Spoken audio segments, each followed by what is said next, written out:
Pour ne rater aucune de nos vidéos, n'oubliez pas de vous abonner et d'activer la cloche. Cette semaine, dans notre nouveau Facecam, nous nous sommes intéressés à l'histoire d'Alexandre Bedoque. Ce militant, originaire de Salon de Provence dans les Bouches-du-Rhône, risque jusqu'à 1 an de prison pour harcèlement à l'encontre du député Renaissance Jean-Marc Zulesi. Une histoire banale, me rétorquerez-vous? Eh bien, pas tant que ça, tant les motifs derrière la plainte sont ubuesques. Laissez-moi contextualiser. L'année dernière, le néo-collectif Salon en lutte décide d'organiser une casserolade contre la réforme des retraites devant la permanence du député afin de dénoncer les actions du gouvernement. Alors que l'événement se veut festif, les choses dégénèrent rapidement. Merci pour le 49.3, merci pour les vieux policières, merci pour le 49.3. Merci monsieur. Merci. On reste avec vous. Vous êtes notre idole. Vous êtes notre idole. Bernard Arnault, notre héros. Un petit groupe d'une vingtaine de personnes environ, dont Alexandre Bedoque, décide de poursuivre le député en brandissant des pancartes toutes plus ironiques les unes que les autres. Fier des violences policières, peut-on y lire, notamment. Ou encore, Zulesi, petit soldat de Macron. L'action se termine finalement quelques instants plus tard par un jet de confettis atteignant l'élu et une confrontation verbale entre les deux protagonistes. La querelle aurait pu s'arrêter là, mais l'histoire va prendre une toute autre tournure dès le lendemain. Le fidèle d'Emmanuel Macron décide de porter plainte pour harcèlement moral au commissariat de Salon de Provence, attestant d'un traumatisme moral avec une attestation de 15 jours d'ITT prescrit par son médecin.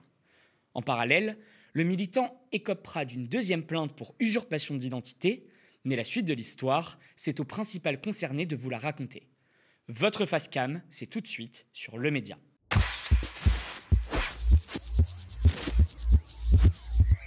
Le contexte, c'est qu'on est en avril 2023, on est en plein milieu du mouvement contre la réforme des retraites. Il y a 3 millions de personnes qui sont dans la rue, il y a 90% de la population active qui est contre la réforme, et Macron et ses petites mains, les députés macronistes, passent tout seuls en enjambant le Parlement, sans dialogue social, et décident de passer en force avec cette réforme. Et il se trouve qu'après, à ce moment-là, il y a eu ce qui s'est appelé les casserolades, donc c'est-à-dire que les ministres, le président, quand ils sortaient, étaient attendus. Il se trouve que notre député local, nous avons fait énormément de manifestations à Salon-de-Provence, comme dans bien de petites villes de province.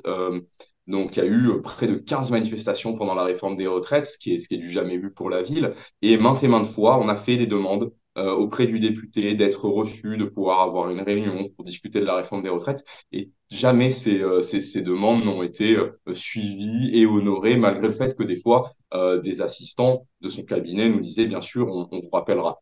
Donc, il y a eu un petit comité d'accueil qui a été organisé au marché de la fête de la fraise de Salon-de-Provence pour recevoir le député. Alors, je dis recevoir, c'est un mot très gentil, hein, parce qu'il s'agissait d'applaudir le député. Il y avait beaucoup de pancartes humoristiques et ironiques. Merci pour la réforme des retraites, merci pour le 49.3, merci pour les violences policières. Et donc, le but était de sourire et d'applaudir le député qui alors venait à la fête de la fraise. Donc à ce moment-là, le député a été applaudi, a été félicité, et en fait on avait des confettis qui étaient réalisés en fait avec le texte de la réforme des retraites, qui en même temps qu'on applaudissait, ont jeté les confettis en l'air autour de nous, sur nous, et certains effectivement sont tombés sur la veste du député. D'où ensuite son dépôt de plainte où il a donc affirmé qu'il avait reçu des confettis et que ça l'aurait touché. Il faut savoir que la scène de célébration avait été filmée, elle a ensuite été postée sur Twitter et elle a fait plusieurs millions de vues. Ça a été repris dans la plupart des JT nationaux, aussi dans beaucoup de médias. Et donc évidemment, là c'est plutôt l'ego du député qui a mis du temps à cicatriser avec ses 15 jours d'ITT. C'est pas une blessure, mais c'est évidemment une histoire d'ego qui l'a poussé ensuite à aller porter plainte au commissariat en annonçant être porté plainte pour violence avec un certificat médical prouvant de 15 jours d'ITT. J'ai appris le lendemain de la publication de la vidéo, le député Zulesi a annoncé qu'il allait porter plainte, notamment pour harcèlement contre un groupe d'individus. En réalité, il a menti à la presse à ce moment-là parce qu'il a porté plainte pour violence et uniquement contre moi. La manière dont je l'ai appris, c'est qu'un officier de police judiciaire m'a appelé pour me demander de venir au commissariat pour discuter. Donc là, en utilisant un motif très farfelu qui avait en fait pour but de connaître mon agenda. Donc l'officier de police judiciaire, après avoir été informé du fait que j'étais absent de la région pendant 2 semaines pour un déplacement, m'a adressé une convocation en main propre qui a été laissée le lendemain, datée du lendemain du coup de fil, dans ma boîte aux lettres, me demandant de venir le surlendemain au commissariat alors qu'il savait que je n'étais pas là et il savait que je ne pouvais pas réviser mon courrier à ce moment-là. Il était indiqué dans cette convocation qu'en cas d'absence au rendez-vous, la police pouvait demander au procureur de venir me chercher par la force et donc de perquisitionner mon domicile. Donc il y a eu une tentative de perquisition de mon domicile en utilisant des faux motifs via des appels de la police. Donc c'est ça qui a un petit peu éveillé évidemment ma méfiance à ce moment-là. Et quelques semaines plus tard, donc quelqu'un a pu réviser mon courrier et j'ai pu appeler l'officier de police judiciaire en question en lui disant que je ne pouvais pas venir comme je l'avais bien informé à ce rendez-vous. Donc j'ai été interrogé pendant 3 heures au commissariat de Salon-de-Provence. Au bout d'1 heure et demie d'interrogatoire, on m'a dit que le député Zoulezi avait donc porté plainte pour violence contre moi avec 15 jours d'ITT. Le député a téléguidé une deuxième plainte contre moi en affirmant que j'avais utilisé le nom d'un journaliste, donc d'un journaliste de Besançon, de Franche-Comté, prénommé Alexandre Tandin, pour le piéger et l'attirer à la fête de la fraise pour organiser ce comité d'accueil. Il se trouve qu'avec un groupe militant, nous avons effectivement appelé la permanence du député en nous présentant comme journaliste Alexandre Taquin, donc qui n'a rien à voir avec le nom d'Alexandre Tandin. Et donc, du coup, de fait, ce n'est pas une usurpation d'identité de la part de ce journaliste. J'imagine que le député a demandé à l'ensemble de son équipe de chercher dans l'annuaire des journalistes, de trouver n'importe quel journaliste au nom approchant pour permettre de téléguider cette deuxième plainte. C'est l'ego de M. Soulezi qui est blessé parce qu'effectivement, y a eu un comité d'accueil pour l'applaudir pour la réforme des retraites, pour une réforme qui n'est pas populaire. Et ça ne lui a pas plu d'être ainsi, on va dire, affiché, pas dans un mauvais sens du terme, parce qu'en fait, quand on fait de la politique, quand on est un élu, quand on est représentant, on doit aussi pouvoir soutenir, pouvoir assumer ses votes devant sa population. Alors, on voit qu'il n'a pas assumé son vote parce qu'il n'a pas apprécié cette manifestation qui consistait à célébrer la réforme de la retraite. Et donc, c'est pour ça qu'il est allé aussi loin en se disant, je vais tout essayer pour essayer de les casser, les décourager, les intimider. Il y a quelque chose qui m'attriste dans son comportement, c'est qu'évidemment, avec cette plainte, il se ridiculise. Alors, il se ridiculise d'abord lui-même, il ridiculise son camp politique, mais le problème, c'est qu'il va aussi discréditer la fonction, donc la fonction de député, la fonction d'élu.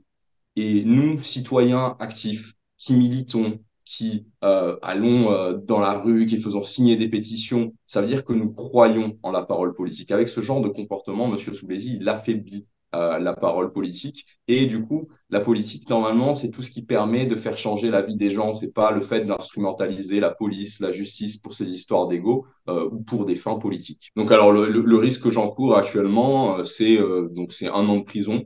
Mais c'est surtout des milliers d'euros de dommages et intérêts. Donc, il faut savoir que quand on arrive à attester qu'on a 15 jours d'ITT, donc 15 jours d'incapacité, on peut effectivement chiffrer des dommages et intérêts à un niveau très élevé. Donc, c'est probablement la stratégie de M. Soulezi pour tenter de m'intimider, pour tenter de décourager de porter une parole politique et de décourager aussi, après moi, tous les gens qui souhaiteraient s'opposer politiquement au gouvernement et à leurs petites mains que sont les députés macronistes.